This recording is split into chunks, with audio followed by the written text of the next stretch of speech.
hope you enjoyed the part 1 of this video, the 15 common and dangerous electrical mistakes.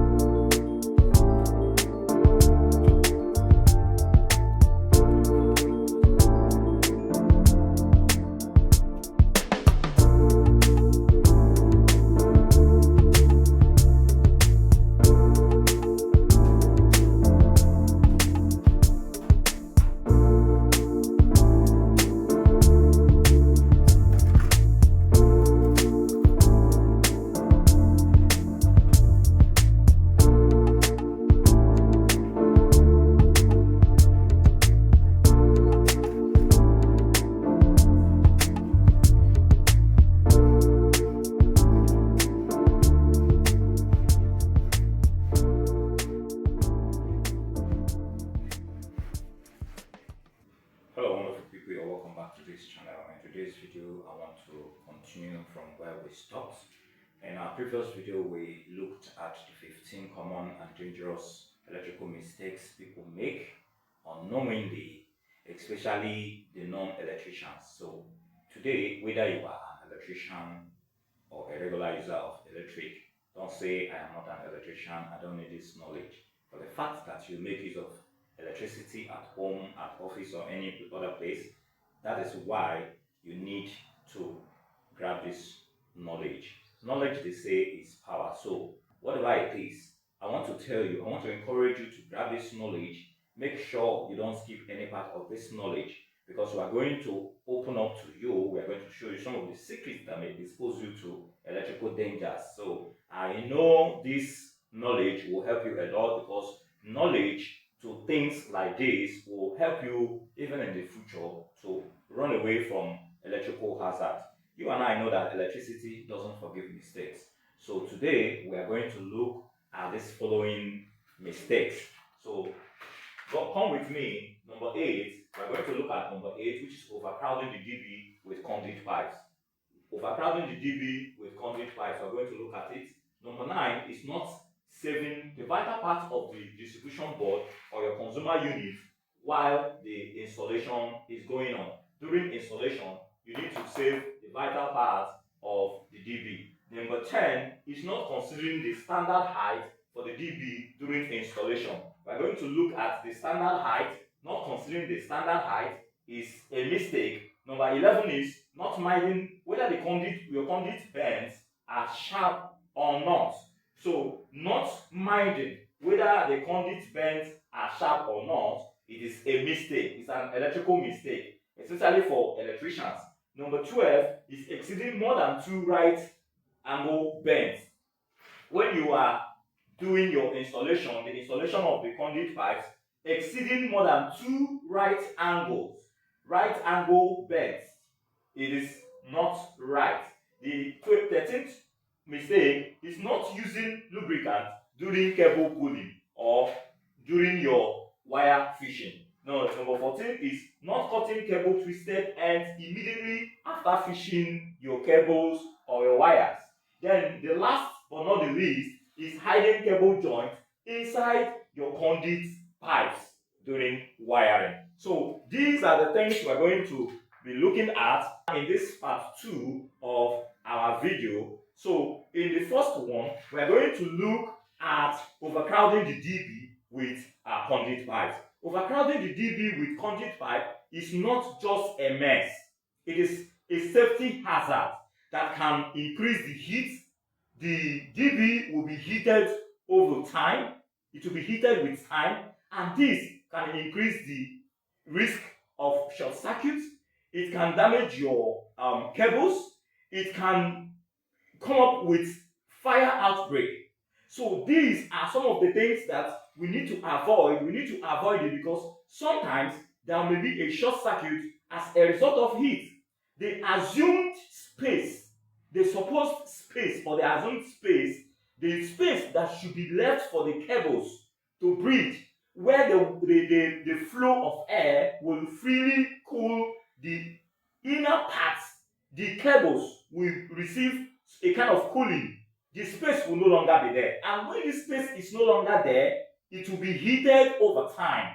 And there will be a restriction of airflow. So restriction of this airflow is going to affect your cables. There may be faults at the DB, there may be faults at different circuits, and 2 or 3 circuits may be sharing one particular circuit breaker, not even 2 or 3 circuits. The mistake of using cable either from the AC or from the water heater to mix it up or be confused is there. Confusion of bringing up to 2 or 3 cables without knowing which one is which is there, because by the time you take maybe black, you may take a black or you use 3 blacks to run that of the cooker unit, and mistakenly, because the pipes are overcrowded, the cables will as well be overcrowded, and making this mistake, it can put you into so many problems that you may not even know where to start the troubleshooting. So what is the best practices? The best practice here is that 1, before you finish your piping layout or your working drawing, you should make sure that you choose the right DB. I've prepared some videos for you. If you check the description of this video, you are going to see links that will help you to check the videos that I prepared concerning how to prepare your piping layout or your conduit layout. I even dropped a link to our 1-hour masterclass that will guide you on the preparation of the piping layout from scratch. So you need to learn some of these things so that it will help you in preparing your piping or your conduit layout. Make sure that you balance your circuit very accurately. If there's any mistake during the preparation, you can do away with that and correct it in the new one. Make sure you get it right before you start the conduit piping of any house.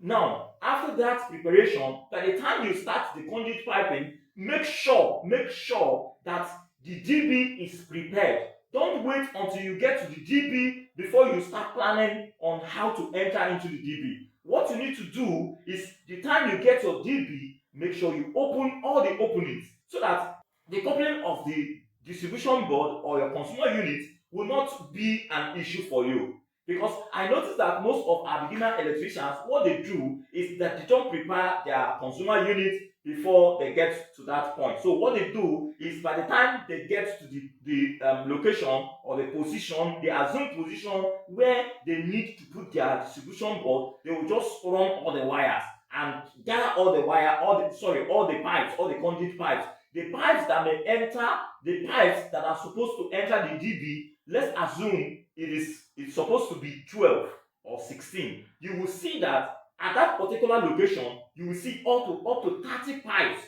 You will see up to 30 conduit pipes. Tell me how 30 conduit pipes will be able to get into the DB that has 16 openings. So this is one of the problems. The second thing you need to do, another thing you need to do, is to make sure that you prepare, when you prepare your DB, the next thing you need to do is, even if there's an addition of a circuit, what you need to check is whether this circuit is dedicated to a lighting circuit, whether this extra circuit that you need to add is dedicated to lighting circuit. I want you to take note of this point I'm about to make now. So by the time you check the circuit, the additional circuit that you want to add, if it is dedicated to lighting points, and you know that all the holes have been occupied, all the entry to the DB, the pipes entry to the DB has been occupied, what do you do? What you need to do as a professional is to pick one of the pipes, one of the conduit pipes that has already been dedicated, been given to the circuit of lighting point. Then at the top of the DB, give space above the DB and cut that particular pipe. Use a Y bus. A Y bus can help you. When you use that Y bus, the 2 pipes will enter into the Y bus, while the one that will enter into the DB will want. So all you need to do is bring the 2 circuits together. From the Y bus, you can enter into that single hole or single pipe that will lead those cables into your distribution board or your consumer unit. Then by the time you start connecting them to your circuit breakers, the red of this one can go to one circuit breaker, this can go to another circuit breaker, or the two red can go to one circuit breaker dedicated to lighting circuit. So one circuit breaker can take care of the two. The rating will be a bit higher than other ones taking care of lighting circuit. So all you need to do is to do it that way, while the neutral can go to the neutral bar separately. So this is how it can be handled. Any other thing can be taken care of by trunking. Proceeding with mistake number 9, not saving the vital parts of the DB during installation. The DB is an enclosure that contains the bus bar, it contains the neutral bar, the earth bar, it has the circuit breaker, it contains the main circuit breaker, the MCB, and like I said, the openings are counted, the openings are numbered, so you need to open them. But before you install your distribution board, your consumer unit, you need to remove the vital parts. I like the way some of our electricians remove the internal parts or the vital parts of the DB, but most of our beginner electricians may not understand why it is being removed. Some may think it is just for pets. No, it is not just for pets. It is not just to keep it away from people that will steal it. The reason why we remove the internal parts of our distribution board, one, is to keep it away from moisture. Moisture will damage the internal parts of that circuit breaker, or those circuit breakers should be protected. So when you are installing, you keep them away from water, you keep them away from moisture, you keep them away from conditions of that particular site, the environmental condition of that site, and also you keep them away from theft. So by the time you remove them, you must have saved those parts, those electrical parts, those components of the DB that may fail if you leave them there. Let's assume thief did not take them away after the installation. What do you think will happen? There will be rainfall, there will be heat, and so many other conditions would have affected them. By the time you come back and maybe start installing your wires and start your testing, install your wires and your fittings, and you're about to test it, and they start failing you, and the DB itself, the main circuit breaker is no longer functioning well, and the lighting are flickering. The lightings are flickering, they are blinking, and you don't know what to do. You must have damaged that DB. So this is the reason why it is being removed. It is not saving the vital part of the distribution board during installation is a mistake. So if you've been making this mistake, you need to correct this mistake. How do you correct this mistake? When you get your DB, you must have prepared every other thing and gotten to the site, about to start your conduit piping, the installation of your conduit pipes. What you need to do is to open your DB, remove the cover, remove the circuit breakers, remove the main circuit breaker. You can remove all the vital parts that you are sure that rain will disturb. So you remove all these parts, make sure they are kept in a safe place. Cover them very well. Then you may not need to cover the DB. If you need to cover the DB, maybe there's a roof over that house. You can cover the DB if you like, but if not, use a waterproof cover to cover the DB, or use carton and waterproof to make sure that you protect your DB. That is that. Then another thing is that while you are installing your DB, like I said, you must have installed your male bushes. You install your male bushes to make sure that water did not enter inside your DB. Removing the cover of your DB, when you remove the cover, the cement particles or cement mixtures will enter your DB. Whatever you do, there's no way you will prevent cement particles from entering your DB and cement water. Even the mortar will enter your DB. This is one of the reasons why you need to leave the cover of your DB. You need to install your male bushes. Now, we are going to the mistake number 10, which is not considering the standard height for the DB during installation. This point, I want you to pay attention to this. Not considering the standard height for DB during installation, most of our electricians don't even consider the height of the DB. They don't bother about the person that will operate or use this DB. For instance, there may be a light out in the middle of the night and the DB is located inside the building. Now, you don't even bother about the person that will make use of this DB. Whether the person is a short adult or a very tall adult. The person that will operate this DB, if this person is a short adult, and you put this DB at a particular height where this person will find it difficult to operate, either to switch off the MCB, the person will start scampering around looking for a ladder he will use to switch off the MCB. And if at the end of the day he did not see any ladder to do this, it will be very difficult. Another reason is if an electrician, a maintenance electrician, comes around that building, maybe in future, and want to carry out maintenance work on this particular DB. Imagine him standing on a ladder for hours. So you need to consider the person that will handle this.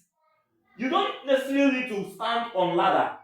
This DB should be mounted on a height that will be accessible. It should be below the lintel.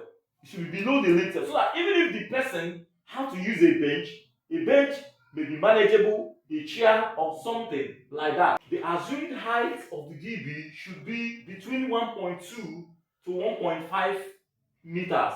And the maximum height of the DB should be about 7 feet 3 inches. So there are things that we consider here in mounting your DB or your consumer unit. You should consider the person that will use it, the owner of that residence, the house. You have to consider that person. If there is emergency, how will this man or this person manage this DB? Then you need to consider factors like positioning. You need to consider who will do the maintenance work, the electrician that will do the maintenance work. So it should be mounted at a position, a particular point where it will be accessible. In fact, it should not stay above the lintel. It should be below the lintel. If you don't have any measurement, don't put it on top of the lintel. I once worked on a site. I'm not going to mention the place. I once worked on a site. We were there for the wire installation. The conduit piping has already been done. I noticed that the DB was installed on top of the lintel, higher than the lintel. Even half of the DB entered the ceiling. I started wondering, how will maintenance work be carried out on this particular DB? To cover the DB was very difficult. So they have to leave the opening and leave a pigeonhole just for the DB, just for the opening and the closing of the DB. This is a very big mistake. Beginner electricians should avoid it. Then the 11th mistake is not minding whether the conduit bends are sharp or not. I have to write these things down so that I don't forget any of them. If the conduit bends are sharp, you know what it means. As a professional, you know what it means.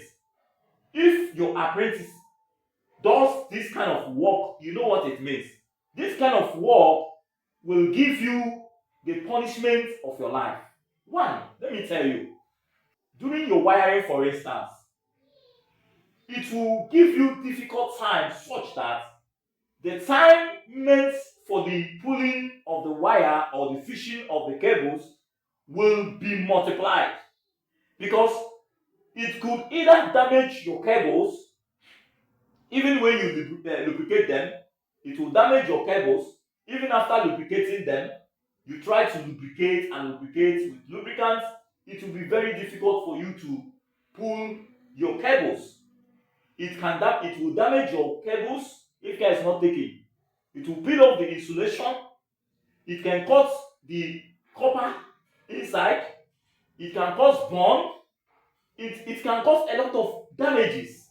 And when your cables are peeled in the conduit pipe, inside the conduit pipe, it means that there will be possibility of short circuit.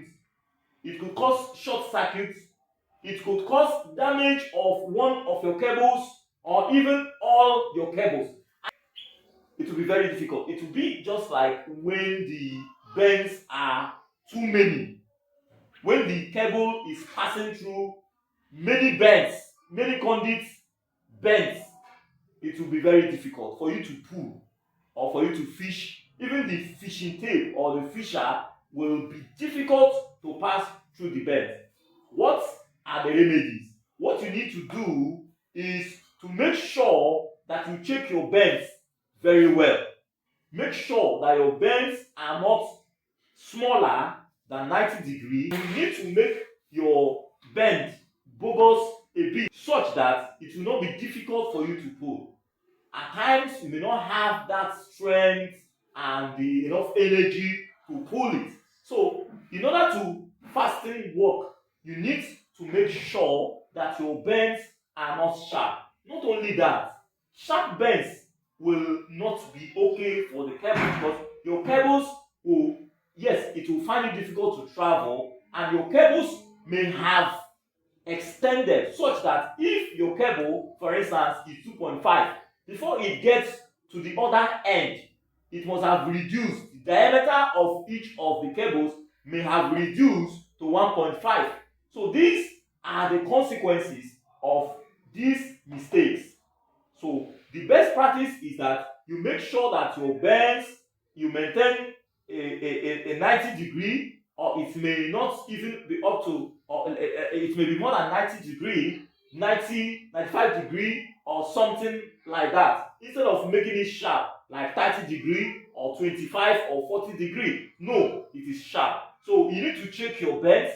Even if you are working with fresh electricians or beginner electricians, you need to inspect them. You need to watch what they are doing in order not to make this mistake. So it should be avoided. Mistake number 12, exceeding more than 2 right angle bends. Exceeding more than 2 right angle bends before installing a pull point, a draw box. Yes, this is one of the mistakes our beginner electricians make, because most of them are not experienced. They just install their bends anyhow. This particular mistake, it may be seen if the professional around them doesn't monitor what they are doing or inspect their work from time to time. The problem it could cause, it could increase the possibility of your cable damage during the wire installation. It can damage your wire. It will increase the force, or the force you use in pulling. You need to increase the force. Then there's possibility of your cable damage, and so many other things can come into play. Your cable could reduce in the diameter, and you think, for instance, we are installing 2.5, and before the cable gets to the end, it will reduce to 1.5. And remember, at a particular point where the cable is reduced to 1.5, it will not work well. There may be overheating there, and your cable may burn within or inside the conduit pipe. So the code provides that one should not exceed four right angle, that is 360 degrees, before putting or installing a pull point or a draw box. For me, I noticed that it is easier to use 2 right angle bends. It is easier on site.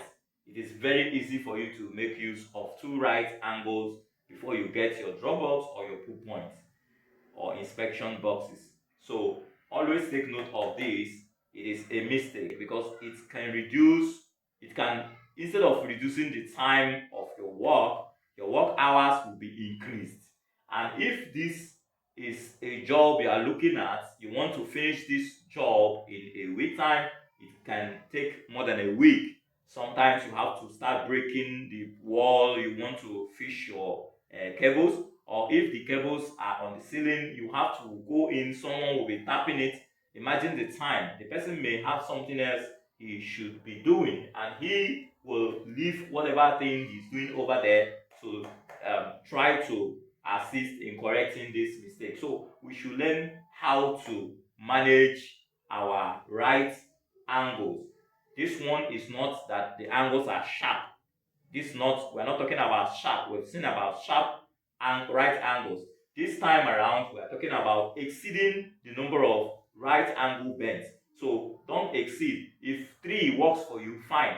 But the code provided that you can use 1 to 4 bends before you install your pull point, but don't exceed 4 bends. If you maybe you have enough strength, or you have muscle, you can pull the wire. Then the 13th one is not using lubricant during cable pulling. Most of our electricians are overconfident enough that they have muscle, they have enough energy to pull their cables. Not using lubricant during cable pulling is one of the mistakes that can cause some problems that we may not even know. Some of the problems it may cause, it will firstly increase the friction between your cable, your wires, and your conduit pipes. And by the time it increases the friction between these two components, insulation of your cable may start peeling off. It may start peeling off because you did not include lubricant, or you just applied lubricant anyhow. Lubricant should be applied at the beginning of the cable, at a particular point when the fisher connects to the cable. And you don't need to overload your pipes. You should know the number of cables. Always make sure that each time you are installing cables and wires, make sure you have your lubricant. And your lubricant should be applied at interval. Don't just apply it and leave the rest. There are some cases where you need to pull armored cable. You need to fish armored cable to some pipes. You can pour in a little of the lubricant. You can pour a little of the lubricant into the conduit pipe so that it will help you to pull these cables that are difficult. So in doing this, you are saving yourself the stress. Using lubricant will help in reducing the friction. It will help in saving our cables. Of course, we should always respect those cables, because the cables that you are fishing into the conduit is there to do a lot of work for the occupants of that particular building. The 14th one is not cutting cable twisted end immediately after fishing. This is one of the mistakes. The 14th mistake should be avoided as well. If you are fishing your cables into the conduit pipes, always note that the fishing alone, the installation alone is not complete. The installation of those cables into the conduit pipes, you've just done half of the job. So cutting the twisted end, when you twisted, you brought the positive and the live, the neutral and the earth wire, you should separate them. Some beginner electricians use those edges that have been peeled off already, to connect it directly to the fittings. Avoid that, because those edges must have been rubbed with some of the lubricants. They may have touched the lubricants. Not only that, even during testing, when you are testing your electrical work, you want to test the work and mistakenly you forgot that there was a place that the fitting has not been connected, and the place was not cut immediately after fishing the cable. What do you think will happen? It will affect your breaker. it may damage your breaker because there is a short circuit, and a lot of other things may come into play as a result of that mistake. Finally, hiding cable joints inside conduit pipes. This particular mistake, I do hear about it, but I saw it once in a building where we are carrying out renovation work. So the renovation work of this building was being carried because of the fault that came up as a result of faulty electrical system. Now, what really happened? We were called to come and remove all the cables from the conduit pipes. When we started work, we noticed that most of the cables refused to come out from the conduit pipes. We forced those cables, we cut the two ends, tried to pull cables refused to come out. So we noticed that these cables must have burnt and twisted inside the conduit pipes. What did we do? We started removing the conduit pipes. So we removed the conduit pipes and started installing new pipes. It was after that we noticed that most of their cable joints was done inside the conduit pipes. It is not right. It's against the code, the electrical code. Hiding your cable inside is wrong. The code provides that each and every connection or joint should be made accessible. It should be in the boxes, either in the boxes or at the DP termination point, where it will be seen. Every eyes will see it. When someone is carrying out maintenance work, it will be seen live and direct, and whatever thing that needs to be done can be done there. Another problem I want to put under this one is putting two circuits together, and these two circuits are not dedicated to one particular thing. Like, let's assume that a particular circuit was dedicated to AC or water heater, and you are trying to put another circuit or pass another circuit through the same conduit pipe to get to the distribution board or the consumer unit. Now, there are some beginner electricians that carry out this kind of work without knowing that it is a mistake. The same site I was trying to explain to you to tell you about this mistake number 15 was the place I noticed that the electrician that did the work carried out or he put two circuits using the same conduit pipe. Now, these two circuits, one was for the water heater, for the AC. One of the circuits was for the AC, which was the cable square 2.5, and he also run cable 1.5 meant for lighting circuit inside the same pipe. He joined cable for the AC. He joined the red, and he also joined the green inside the cable, and he passed them thinking that these two are completely hidden from inspection. They are hidden from any professional who may come to visit that site. He never knew that he is causing problem for the occupant of that building. When we saw it, we have to show it to the client so that he will know why he experienced the problem he experienced. So these are the problems beginner electricians dabble into without knowing the consequences. So if you are a beginner electrician, you need to take time, study this, and make sure you avoid them. And if you are a regular user of electricity, don't say that these mistakes or this knowledge is not meant for you. You need to know some of these things because they will save your life. Watching this video up to this point, if you have not liked this video, you can like this video, share with other people who may need this type of knowledge, and also subscribe with a click of the notification bell so that you don't miss out in our future updates. Thank you for watching, and take care of yourself.